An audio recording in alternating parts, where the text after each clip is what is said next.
तो हेलो प्यारे बच्चों, कैसे हो आप लोग। आई होप आप लोग अच्छे होंगे और एकदम अच्छे से पढ़ाई चल भी रही होगी आपकी, है ना। बेटा हमारा चैप्टर नंबर 2 चल रहा है, जिसका हमने लेक्चर नंबर 1 कंप्लीट कर दिया है और यूट्यूब चैनल पे हमारे अपलोड हो भी चुका है। ठीक है, आज लेक्चर नंबर 2 रहने वाला है और लेक्चर नंबर 2 में बेटा हम पढ़ेंगे अम्लों के प्रकार के बारे में, टाइप्स ऑफ एसिड्स के बारे में। बेटा आप जानते हैं जैसे कि अम्ल जो होते हैं, अम्लों के जो प्रकार होते हैं, अम्ल होते हैं 2 प्रकार से। ठीक है, अम्लों के जो प्रकार है वो कितने प्रकार है, 2 प्रकार। एक तो दुर्बल अम्ल होता है, एक क्या होता है दुर्बल अम्ल के बाद एक होता है प्रबल अम्ल। ठीक है, उनके बारे में डिस्कशन करेंगे। साथ ही सांद्र अम्ल क्या होता है, तनु अम्ल क्या होता है, इसके बारे में डिस्कशन करेंगे। ठीक है, और साथ ही साथ इन कुछ अम्ल हैं उनके प्राकृतिक स्रोत कहाँ कहाँ हैं उनके बारे में डिस्कशन कर लेते हैं। ठीक, चलते हैं बेटे। सबसे पहले हम पढ़ लेंगे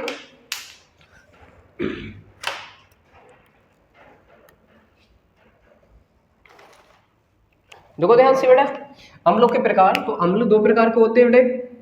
एक पढ़ेंगे प्रबल अम्ल, प्रबल अम्ल। ठीक है, प्रबल अम्ल क्या होते हैं ये, तो ध्यान से समझेंगे बेटा। क्या होंगे, बोलेंगे वे अम्ल जिन्हें हम जल में वियोजित करें। तो जल में वियोजित करने पे ये पूर्णतः घुल जाए। ठीक है, पूर्णतः क्या हो जाता है, वियोजित हो जाते हैं। जब भी हम इन्हें क्या करते हैं, जल में घोले और जल में घोलने पर ये पूर्णतः वियोजित हो जाते हैं या टूट जाते हैं, तो ऐसे प्रकार के अम्ल क्या कहलाते हैं बेटा, प्रबल अम्ल कहलाते हैं। ठीक है, लिखेंगे डेफिनेशन में बेटे, वे अम्ल, वे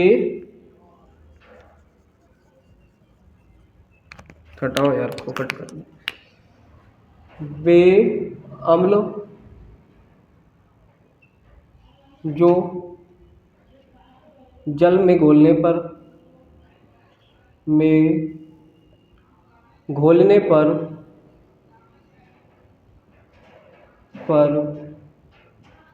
पूर्णता कैसे हो जाए बेटा, पूर्णता कैसे हो जाते हैं, वियोजित हो जाते हैं। पूर्णता वियोजित हो जाते हैं,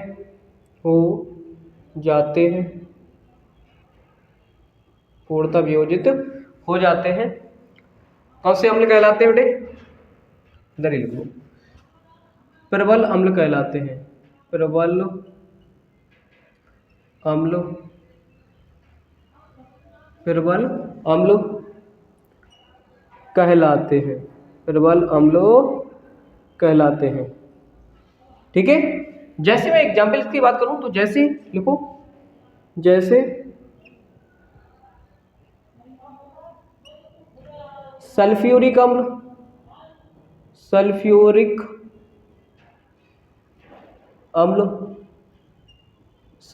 अम्ल कौन सा, H2SO4। नाइट्रिक अम्ल, नाइट्रिक अम्ल बेटा HNO3। उसके बाद हाइड्रोक्लोरिक अम्ल,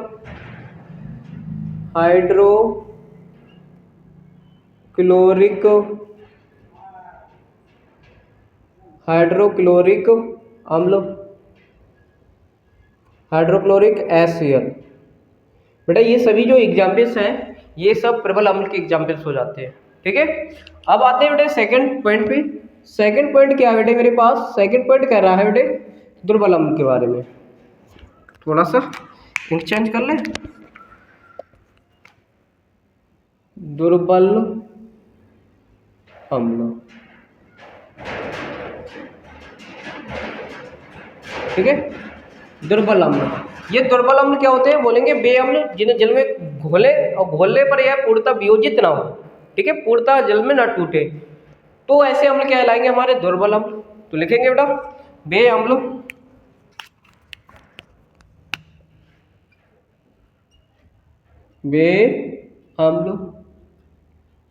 जो जल में घोलने पर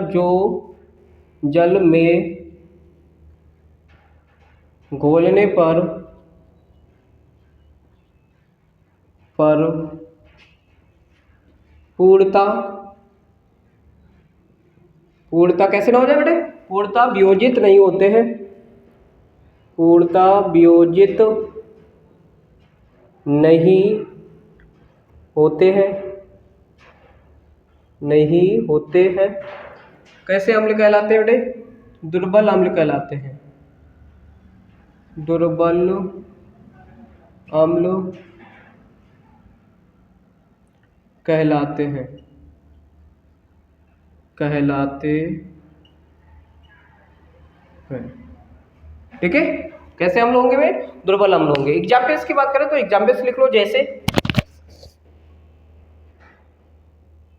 जैसे CH3 COOH, ठीक है, H COOH, ठीक है, आदि आदि बोले तो लैक्टिक अम्ल और लिख लो इसमें, लैक्टिक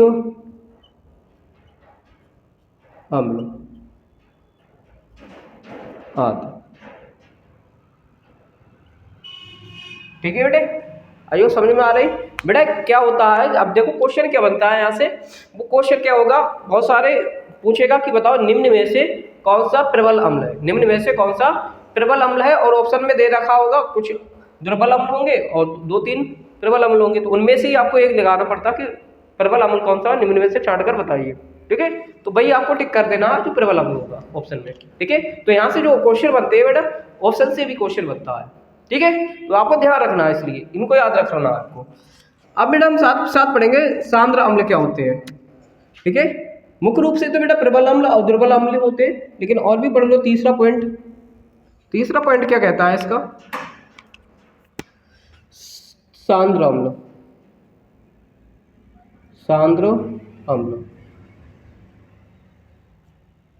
सांद्र अम्ल क्या होते हैं वो समझो बेटा। बोलेंगे ऐसे विलयन जल तथा अम्ल का, ऐसा विलयन जिसमें अम्ल की तो मात्रा अधिक हो लेकिन जल की मात्रा कम होती है, तो कैसा विलयन होता है? वो सांद्र अम्ल विलयन होता है।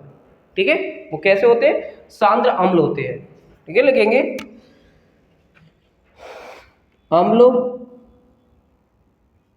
व जल के विलयन में, अम्ल व जल के विलयन में,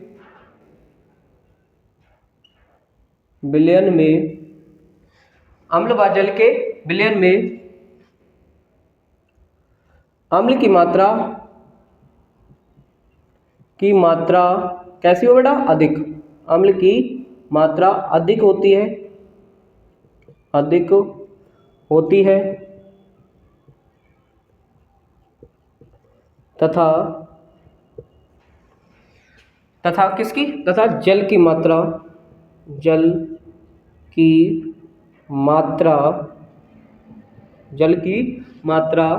कैसी हो? जल की मात्रा कम होती है। जल की मात्रा कैसे होगा? कम हो, और जल की मात्रा यदि कम है तो वह विलयन कहलाता, वह क्या होगा? सांद्र अम्ल कहलाता है, सांद्र अम्ल कहलाते हैं, सांद्र अम्ल कहलाता है। ठीक है, अगली बात करें 4 पॉइंट की। 4 पॉइंट क्या बेटे मेरे पास? तनु अम्ल, तनु अम्ल।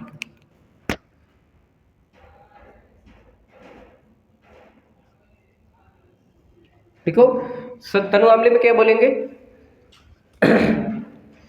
अम्ल और जल के विलयन में, अम्ल व जल के विलयन में अम्ल व जल के विलयन में जल की मात्रा अधिक हो, जल की मात्रा कैसी होनी चाहिए बेटा आपकी बात में? अलग, अधिक होनी चाहिए, अधिक होनी चाहिए, या होती है, ऐसे लिख लो, होती है।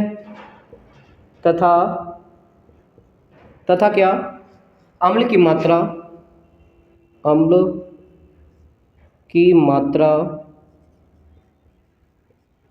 कैसी होती है बेटा?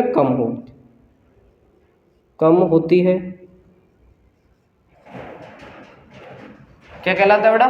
कम होती है तो तनु विलयन कहलाता है। तनु अम्ल कहलाता है।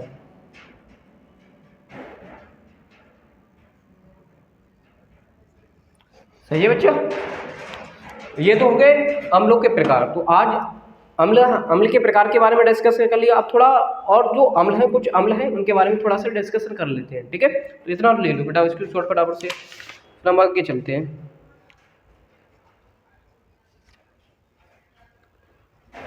ओके, तो आप लिखेंगे, हेडिंग डालो अब, कुछ प्रमुख अम्ल। कुछ प्रमुख अम्ल।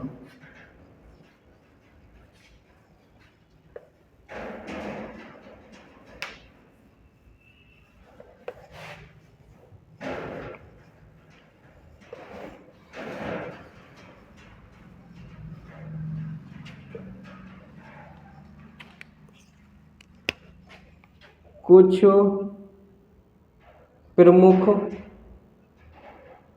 प्रमुख अम्ल। Some important acid. Some important acids. ठीक है, उनके बारे में डिस्कशन कर लेते हैं थोड़ा सा। ठीक है, तो बेटा हम सबसे पहले फार्मिक अम्ल के बारे में पढ़ेंगे। किसके बारे में? फार्मिक अम्ल के बारे में पढ़ लेते हैं। नंबर 1 डालेंगे फार्मिक अम्ल। फार्मिक अम्ल, ये फार्मिक अम्ल कहाँ पाया जाता है, इसके बारे में, मतलब इसका जो स्रोत है वो कहाँ है। तो फार्मिक अम्ल बेटा, फार्मिक अम्ल को याद करने का तरीका समझाते हैं। फार्मिक में आप ले लो फार्म क्या ले ले बेटा? फार्म। क्या लिखे बेटे? फार्म ले लेते हैं, फार्म। अब भाई देखो, फार्म क्या होता है?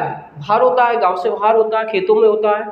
तो उसमें आप क्या करते हैं? बहुत सारे बगीचा लगाते हैं। और आप जानते हैं बगीचे में क्या आती है? मधुमक्खियाँ, चींटियाँ होती हैं वहाँ पे, मधुमक्खियाँ बहुत सारी आती हैं, है ना। फार्म होता है हमारे गांव के बाहर होता है, उसमें हम बगीचा लगाते हैं, अच्छे अच्छे फूल लगाते हैं, और फूलों पे क्या आती है? मधुमक्खियाँ वगैरह आती हैं। ठीक है, तो वहाँ से ही रिलेट करेंगे, फार्म से रिलेट करेंगे फार्मिक अम्ल। और फार्म में बगीचा लगा है, बगीचे में क्या? बहुत सारी मधुमक्खियाँ, मतलब क्या हुआ? फार्मिक अम्ल है। तो किस में पाया जाता है? मधुमक्खियों में,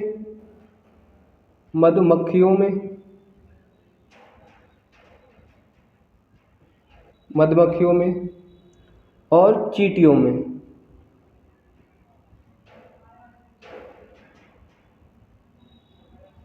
मधुमक्खियों में और चींटियों में पाया जाता। ठीक है, आगे वाला है बेटा ये हमारा एसिटिक अम्ल। एसिटिक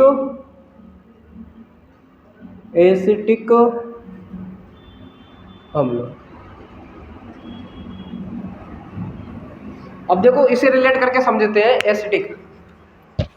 एसिडिक को कहाँ मिलेगा वो समझो। देखो भाई, हम क्या करते हैं? हम बहुत सारे ज़्यादा फल का जूस पी ले, क्या कर ले? बहुत सारा गन्ने फलों का रस पी ले। अगर हम फलों का रस ज़्यादा से पी लेते हैं तो हमारे पेट में क्या हो जाती है बेटे? एसिडिटी हो जाती है। एसिडिटी से ही आप रिलेट करो एसिटिक अम्ल। और एसिडिटी से मतलब फलों से होती है, तो एसिटिक अम्ल मतलब कहाँ से होता है, कहाँ पाया जाता है? फलों में पाया, फलों के रसों में, फलों के रस में, फलों के रस में मिलता है। सही है। अगला बेटे है हमारे पास लैक्टिक अम्ल। थर्ड पॉइंट, लैक्टिक अम्ल।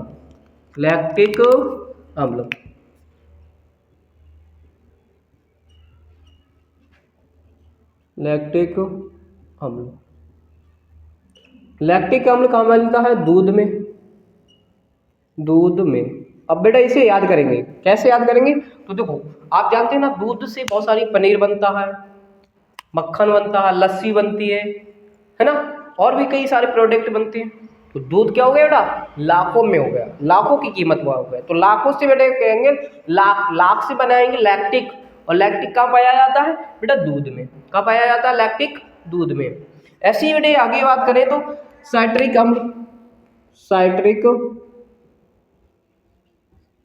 साइट्रिक अम्ल। साइट्रिक अम्ल ये कहाँ पाया जाता है बेटा? खट्टे फलों में, खट्टे फलों में। ठीक है, ये कहाँ मिलेगा? साइट्रिक अम्ल जो मिलेगा वो खट्टे फलों में मिलेगा बेटा, साइट्रिक अम्ल। बेटा कहाँ कहाँ? जैसे नींबू की बात करें, संतरा है और इमली,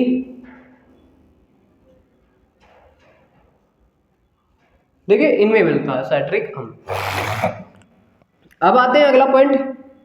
अगला पॉइंट मेरे क्या कह रहा है बेटा? इसके बाद है टार्टरिक अम्ल। टार्टेरिक अम्ल, टार्टेरिक अम्ल। ठीक है, तो टार्टेरिक अम्ल कहाँ मिलेगा बेटा? हमारे कहाँ मिलता है? टार्टेरिक अम्ल मिलेगा इमली में, इमली में, और इमली के साथ ही साथ बेटा हमें मिलता है ये अंगूर में। प्रचुर मात्रा में टार्टरिक अम्ल की बात करें तो टार्टरिक अम्ल देखो वैसे इमली में, इमली अब अंगूर भी तो खट्टा है, तो खट्टा में साइट्रिक अम्ल भी मिलेगा, लेकिन मतलब अंगूर में साइट्रिक अम्ल भी तो मिल सकता है। तो बेटा प्रचुर मात्रा की अगर मैं बात करूं, प्रचुर मात्रा में टार्टरिक अम्ल का मिलेगा तो इमली है, अंगूर है, इनमें मिलता है। ठीक है, अच्छा एक पॉइंट और, इसकी क्वालिटी एक और है बेटा, इसके बारे में थोड़ा सा नोट करके लिख लो। नोट करके क्या लिखेंगे बेटा? इसका उपयोग जो है वो बेकिंग पाउडर में भी किया जाता है, बेकिंग पाउडर बनाने में, बेकिंग पाउडर बनाने में, बेकिंग पाउडर बनाने में इसका प्रयोग करते हैं। से अब आते हैं बेटे लास्ट, बेंजोइक, बेंजोइक, अरे यार, बेंजोइक अम्ल। बेंजोइक अम्ल का प्रयोग मतलब बेंजोइक अम्ल मिलता कहाँ? सबसे पहली बात, बेंजोइक जो अम्ल है, बेंजोइक जो अम्ल है वो मिलता कहाँ है? तो बेटा बात करें तो घास, पत्ता और बेटा मूत्र में पाया जाता है, मूत्र में पाया जाता है, पाया जाता है। ठीक है, पाया जाता है बेंजोइक अम्ल इन जगह पे आपको घास है, पत्ता, मूत्र में पाया जाता है। अब बेटा एक इसके बारे में भी थोड़ा सा नोट करके लिख लो आप। नोट करके क्या लिखना है?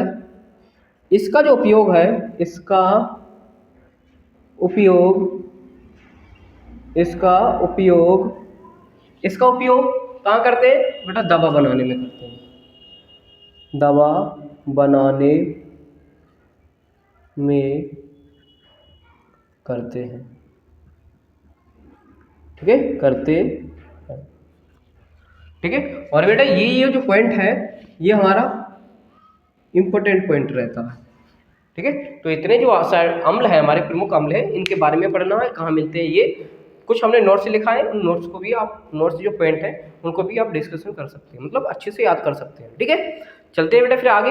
अब पढ़ेंगे बेटा हमारा अम्ल जो था, अम्ल को हम कंप्लीटली डिस्कशन कर चुके हैं, एकदम कुछ भी नहीं छोड़ा है, डिटेल से गए हैं, बहुत ज़्यादा डिटेल से पढ़ाया है हमने अम्ल के बारे में। अब पढ़ेंगे हम क्षार के बारे में। किसके बारे में? क्षार के बारे में पढ़ रहे होंगे। ठीक है, तो इसको जल्दी से स्क्रीनशॉट ले लो, फिर आगे बढ़ते हैं। ठीक, चलते हैं।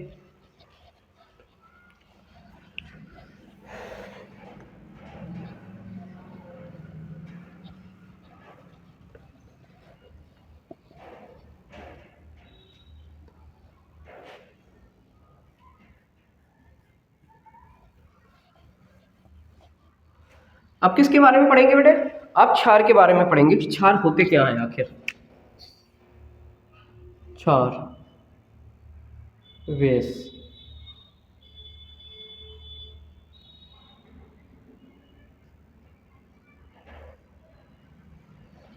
तो क्षार क्या होते हैं बेटा? आप बोलेंगे वे पदार्थ जो स्वाद में कड़वे होते हैं अथवा कसैले होते हैं, वो हमारे सारे तत्व क्या कहलाते हैं? वो पदार्थ क्षार कहलाते हैं।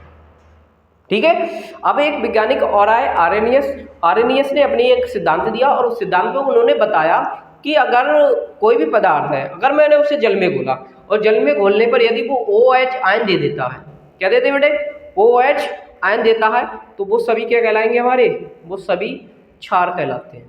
ठीक है, तो लिखेंगे पहले डेफिनेशन लिखेंगे, नॉर्मली डेफिनेशन, फिर आर्रेनियस के सिद्धांत के अनुसार क्या डेफिनेशन, उसके बारे में डिस्कस करेंगे। तो सबसे पहले लिखेंगे वे पदार्थ जो स्वाद में कड़वे होते हैं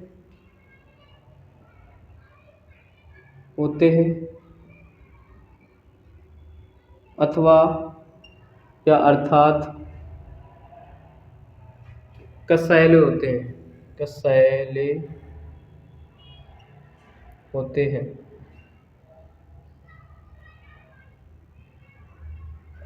अथवा कैसे हो बेटे, कसैले होते हैं, क्षार कहलाते हैं।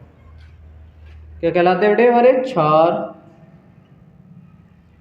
कहलाते हैं, क्षार कहलाते हैं। ठीक है, ये तो हो गया हमारा क्षार के बारे में। ठीक है, ये नॉर्मली डेफिनेशन हो गई। अब पढ़ेंगे आर्रेनियस के बारे में। आर्रेनियस ने भी अपने सिद्धांत के अनुसार एक परिभाषा बनाई है और उस परिभाषा के बारे में थोड़ा सा पढ़ेंगे। ठीक है, वही गर्मी हो रही है बहुत।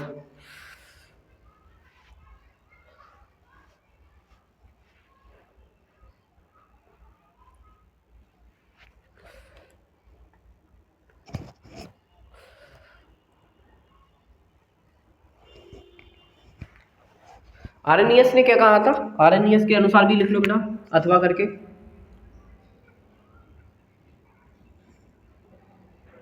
आर्रेनियस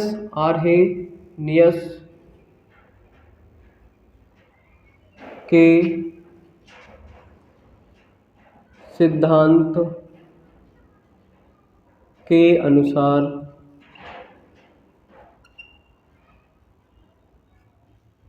आर्रेनियस के सिद्धांत के अनुसार क्या बोलेंगे, वे पदार्थ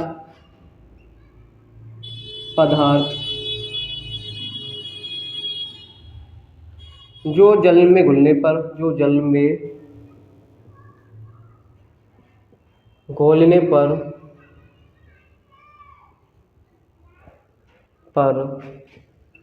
OH आयन देते हैं, OH आयन देते हैं,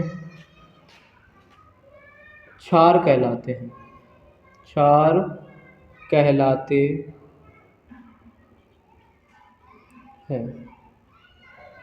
ठीक है, ये आर्रेनियस के अनुसार डेफिनेशन हो गई। एग्जाम्पल में लिख लो बेटा इसके, जैसे क्या क्या है, जैसे लिखो बेटे KOH NaOH, ठीक है, KOH NaOH आदि, ये सब इसके उदाहरण हो जाते हैं क्षार के। ठीक है, अब थोड़ा सा बात और कर लेते हैं बेटे क्षार के भौतिक गुण के बारे में और क्षार के मतलब क्षारों के गुणधर्म। ठीक है, क्षारों के गुण या गुणधर्म के बारे में, जिसमें हम भौतिक गुण पढ़ेंगे और रासायनिक गुण पढ़ेंगे। ठीक है, तो हेडिंग डालेंगे क्षार के भौतिक गुण। क्षार के भौतिक गुण, क्षार के भौतिक गुण। सबसे पहला गुण क्या हो गया बेटा इसका, सबसे पहले गुण की अगर मैं बात करूँ, ये स्वाद में कसैले होते हैं, ये स्वाद में कड़वे होते हैं, ठीक है। अगला क्या है बेटा, ये जल में क्या देते हैं, OH आयन देते हैं, OH आयन देते हैं। ठीक है, अगला गुण इनका ये हो गया। अगला एक और गुण है बेटे उसके बारे में, अब क्या है, बेटा ये क्या करेंगे, नीले लिटमस पेपर को लाल कर देते हैं। क्या कर देते हैं, ये नीले लिटमस पेपर को लाल बना देते हैं। अगला गुण, ये नीले लिटमस पेपर को, नीले लिटमस पेपर को लाल कर देते हैं, लाल कर देते हैं, नीले लिटमस पेपर को लाल बना देते हैं। ठीक है, अगला गुण ये हो गया। आगे एक गुण की अगर बात करें तो क्या बन सकता है बेटा, नीले लिटमस पेपर को लाल कर देते हैं, ये संचारक प्रकृति के होते हैं। अगला पॉइंट और एक लास्ट लिख लो, क्षार की प्रकृति जो होती है वो संचारक होती है, संचारक होती है, संचारक होती है। ठीक है, तो क्षार के ये तो भौतिक गुण हो गए। ठीक है, लिखो बेटा फटाफट से, फिर रासायनिक गुण के बारे में डिस्कशन कर लेते हैं। ठीक, रासायनिक गुण पे आते हैं।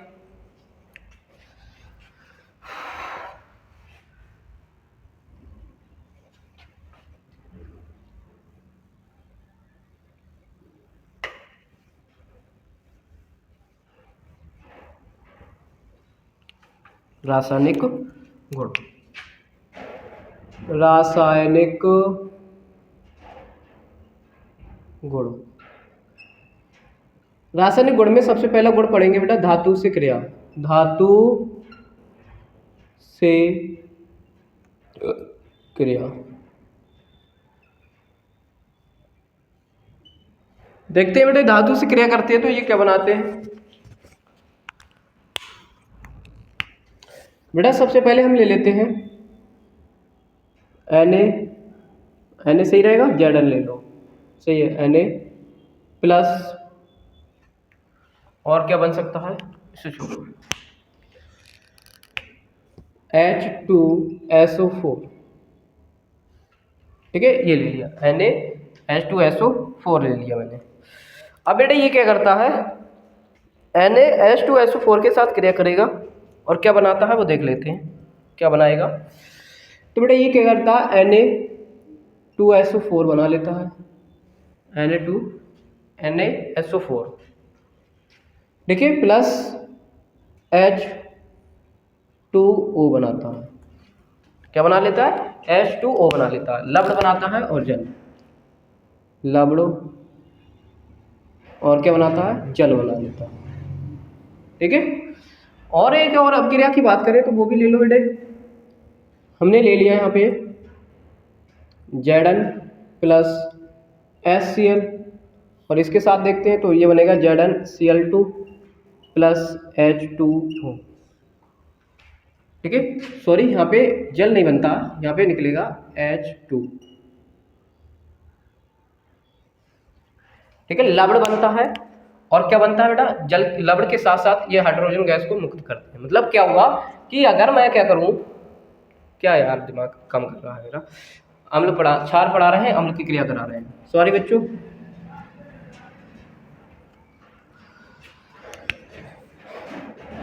हमने लिया है यहाँ पे